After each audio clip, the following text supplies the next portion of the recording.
Your boss is already thinking about it. How to use AI to do parts of your job faster, cheaper, 24/7. This isn't fear-mongering. It's reality.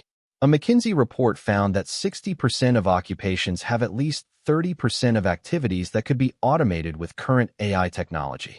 But here's what most people get wrong. AI doesn't replace entire jobs. It replaces tasks within jobs. The people who lose are the ones who only do tasks AI can handle. Data entry, report generation, basic analysis, template creation, repetitive coding. The people who win are the ones who learn to direct AI to handle those tasks. And then focus on what AI can't do.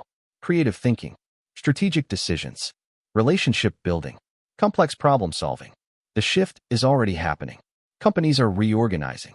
Some roles are being eliminated, but new roles are being created at an even faster rate.